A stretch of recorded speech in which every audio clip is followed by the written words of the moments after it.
It's time once again for another thrilling episode of Markout Radio. For the next hour, sit back, pull the stick out of your ass, and enjoy. Be warned though, smarks and internet know-it-alls will be offended, annoyed, and generally pissed off at what's about to happen to your ear holes. You've been warned. Now, Markout Radio.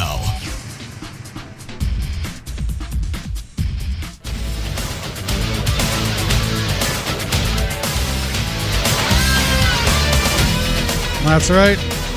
Welcome back to Markout Radio. Everybody, Dark Farts here with you.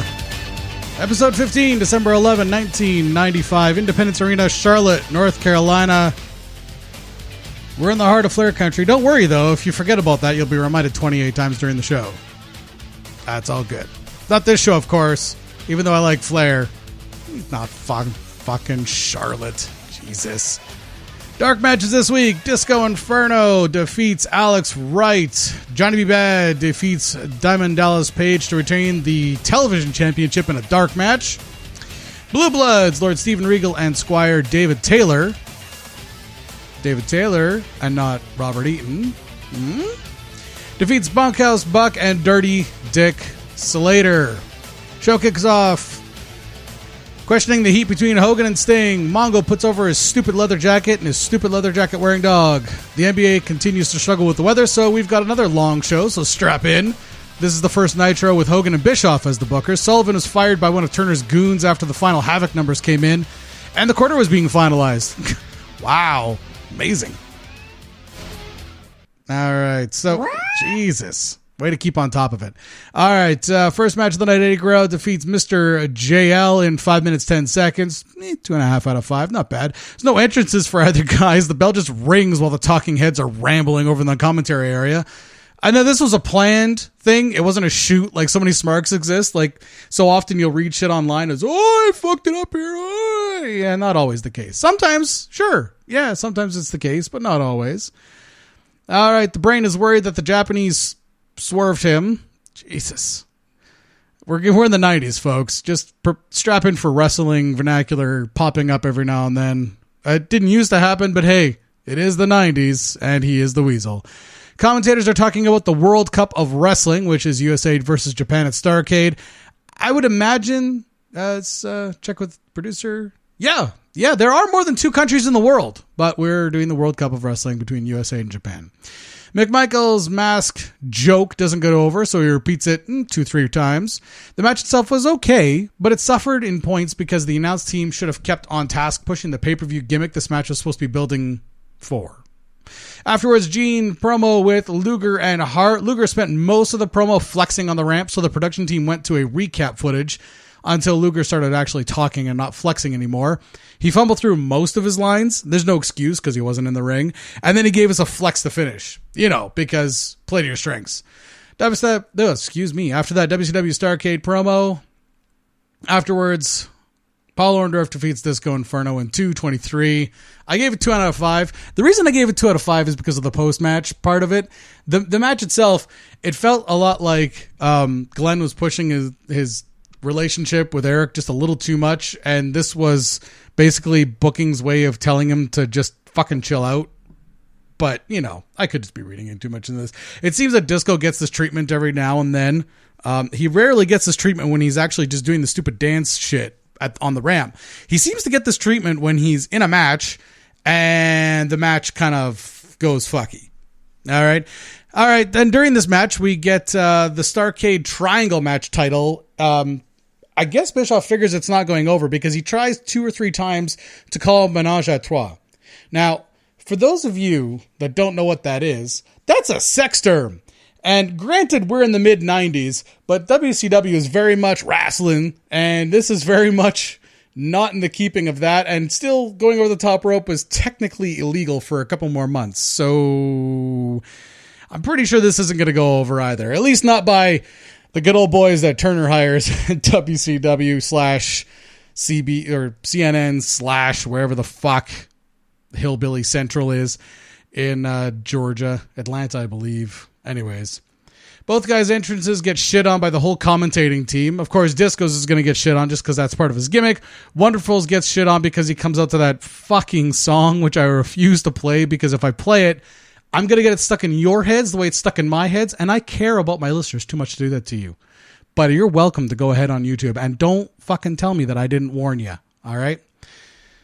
Now, the mystery of the hot broads gets solved during this match because it would seem that the hot broads with their t-shirts tied up underneath their bras are just there to collect the wrestlers' gear.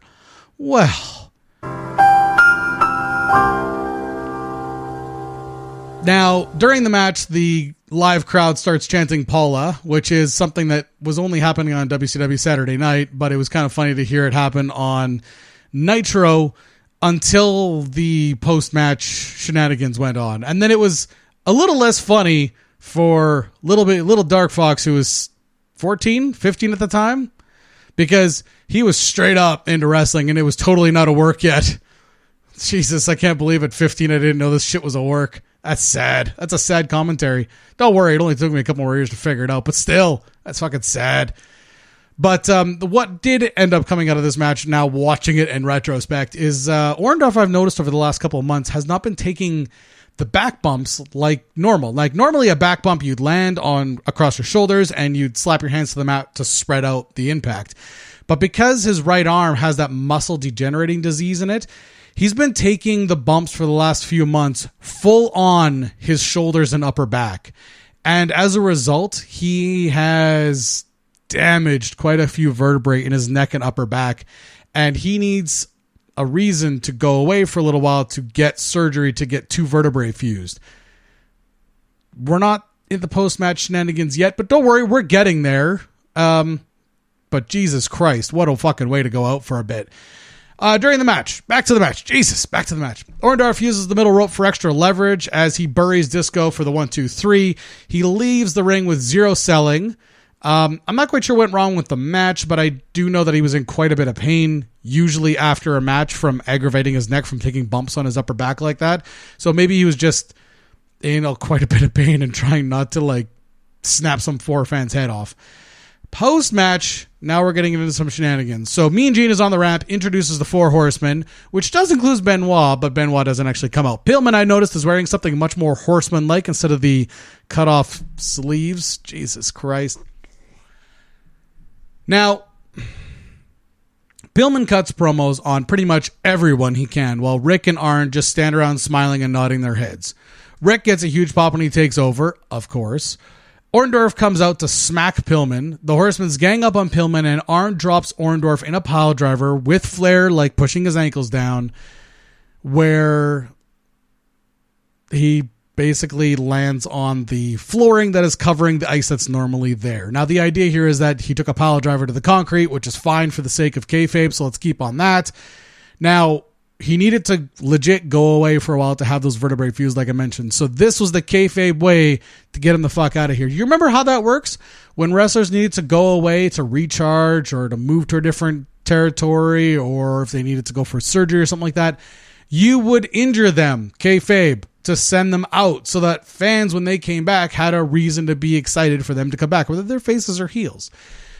So this is the most in-character kayfabe way of handling it, and apparently what happened was, even though Sullivan had been shit-canned as being the booker for the main event storylines, he was kept on board to help with the mid-card storylines because Flair insisted that he stick around, and because Flair's from North Carolina area, Ted Turner's got respect for that and the history of Flair and everything, so he kept him on to work on the mid-card. And this was the Sullivan-Flair gimmick, was to have Orndorff go out with an injury, which is actually kind of brilliant when you stop to think about it. If he ever comes back, there's fanfare, or at least extra heat. If he doesn't come back, eventually you explain what happened. Maybe you do a kayfabe, maybe you don't. Maybe you complain, maybe you do a kayfabe and this is why pile drivers are going to be disallowed or some shit like that. Who knows? But you do it kayfabe so that it actually keeps wrestling, suspension of disbelief, right? All right, after that, Luger with Jimmy Hart defeats Hacksaw Jim Duggan in 2:44. Gave out 1.5 out of 5. It's not that I don't like Duggan. I'm not giving him shit scores on his matches because I don't like him. I like Duggan. I like the whole thing bullshit. I think it's very whatever. It's very American. I'm not trying to say that it's a slam. It's very American. It gets over with American fans. And there's absolutely nothing wrong with that. The Patriot was basically bought and delivered to do precisely that. And I like the Patriot. Now, that being said, Luger's music starts playing most of the way through before he ever comes out. Now, of course, me being a dick, I want to do some digging. Why the fuck was Luger dawdling getting out to the ring? Well, apparently there's actually a good reason that's going to make you not hate Luger. Apparently he had huge respect for Orndorff, who put him over back when he was in WCW the first time. And he refused to go out until Orndorff had been wheeled out, whether it was kayfabe or a shoot. He refused to come out until Orndorff had cleared the stage area, essentially. And they had to apparently threaten to pull his triangle match before he would begrudgingly go out there and go down to the ring. You'll notice, by the way, if you rewatch it, that he did not do his customary flex on the ramp for the fireworks and shit. He just came walking out, rubbing his wrists a la what? I guess Chris Benoit / Dean Malenko. All right, so Hogan points out that Luger is a trained athlete during this match, and Duggan is a blue-collar rube. So that's 2 for 2. Heenan throwing out kayfabe terminology there, which is awesome. Luger gets a few chants in this match despite being the heel in the match, and the match wraps up way too fucking soon. Bischoff didn't even get the chance to promote Luger's Starrcade match and had to ram it in there like a fucking rape at the end of it. Jesus. He just rambled it off at the end. If you rewatch it, you can hear him just like trying desperately to get it out there. I don't know if it was actually intended to be this short or if Bischoff just got too busy running his fucking mouth again. All right, after that, Gene promo with Savage on the ramp. Gene assumes that Savage holds the belt after next week's main event. He's got a huge Starrcade coming up. Savage is focused on the Giant next week, though. Not Starrcade, not yet. One at a time, right? Which is a very Savage-like thing to say. Savage likes to, he always has, much to his own chagrin, to not promote something beyond the next thing to happen. And that's probably a good thing because a lot of wrestling fans have very short attention spans. So if you promote like 2 or 3 things down the road when you're trying to promote next week's, they'll forget what was actually happening next week. It's not a slam. Just watch it. Just watch Twitter and you'll see what I'm talking about. All right, after that, Hogan and Sting defeat Arn Anderson and Ric Flair in 13 minutes, 25 seconds. I gave it 2.5 out of 5. Flair and Anderson come out together. Cut to a Starrcade promo. Sting comes out to his music while Bischoff tries his stupid reality TV gimmick of Sting steps aside for Hogan. He steps aside for Savage. Bischoff is concerned. Jesus, like, again, blowing kayfabe. Like, in kayfabe, Sting didn't step aside for anybody. In kayfabe, he got his quote-unquote chance and fell short. But backstage, Sting legit stepped aside to allow Hogan and Savage to become the big dogs / faces of the company. So, Jesus, fuck, like what a shoot. Anyways, commentators wonder aloud where Hogan is. Like he was listening, Hogan comes out while Sting's music is still playing and motioning for Sting that he didn't wait for him. Because, obviously Hogan is going to come out to Sting's fucking music and not his own music. So that's always awesome. Hogan hours suck. Hogan's back on the juice, by the way. At this point, he's getting huge again. You can always tell when Hogan's on the juice because his chest is the first thing to get bigger because genetically speaking, his chest gets bigger before his pythons get bigger, brother. Bischoff echoes Gene, assuming Savage can beat Giant next week on Nitro. I actually don't mind it when Bischoff does it because it's putting over next week's show with Macho the way he did it. And it is true what he kept saying is that Macho never beat Andre. He just doesn't say, which company that happened in.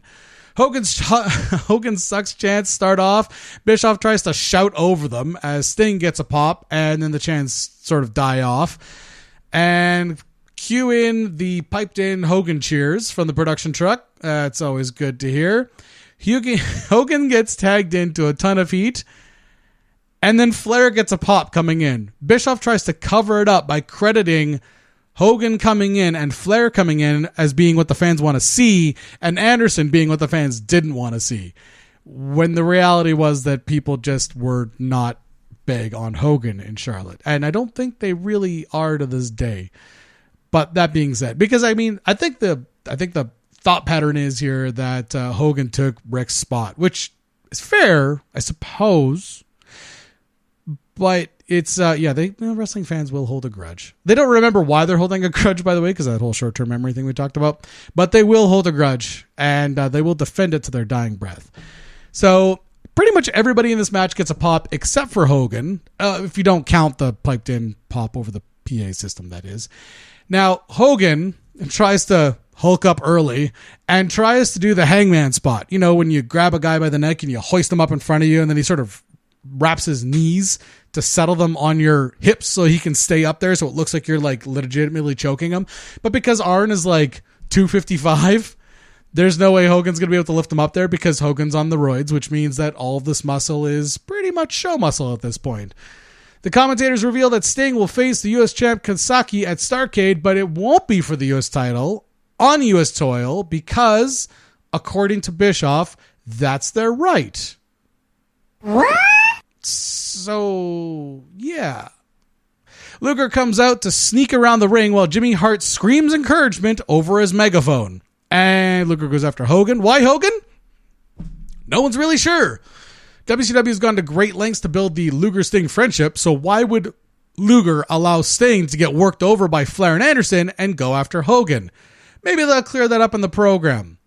Well, I mean, this is WCW, so they probably won't.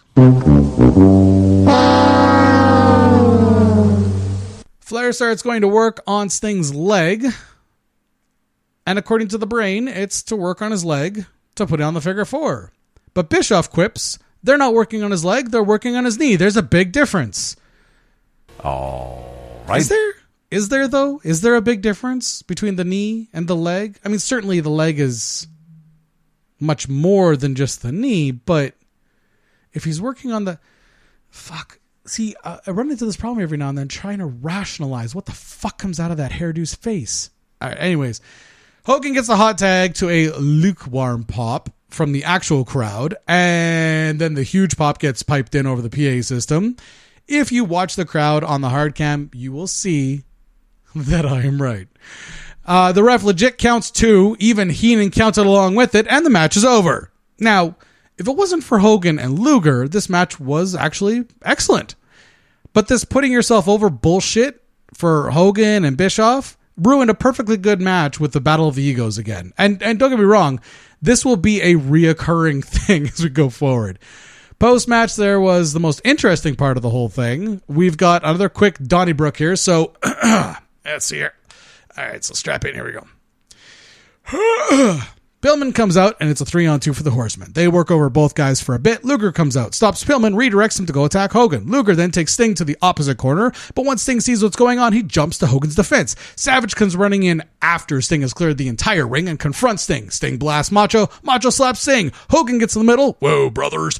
Hogan sucks chance, start up again, and Mean Gene gets in the ring for a promo before we cut to commercial break. Coming back from commercial break, we haven't solved anything, which is fine, because it didn't happen on TV, it didn't happen in real life, just like the television championship defenses. So Gene, Hogan, Savage, and Sting are in the ring. The faces need to get on the same page, brother. Hogan claims to be the one on suspension, so how is he wrestling? He's not on suspension, he's on probation, but it's okay for him to be confused. He's only been on both, legally speaking, numerous times. Why would he know the differences between the two of them? Savage figures we should all take a chill pill. The promo should have ended right there, but Hogan just had to get the last fucking word in. Sucked. Thank you.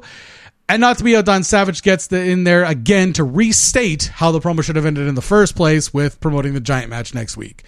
Commentators wrap everything up for next week's show.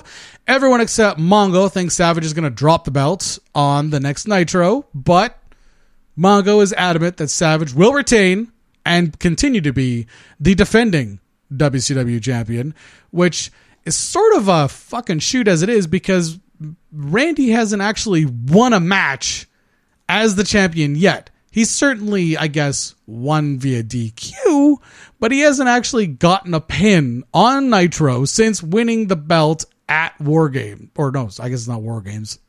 At World War III. So Jesus Christ, that's going to be it for the week. Don't forget, we've got 2 shows a week for a little bit here until Nitro goes to its 2-hour format. I'm going to do 2 of these a week, all right? So that you get your fucking money's worth, all right? Here we go. Well, that was an abortion of a show. Should the mood take you, check out markoutradio.com and leave a comment. You can also find links there to our Facebook, Twitter, YouTube, and Stitcher channels. You can even leave a voicemail on our Skype. Just click the links and share them.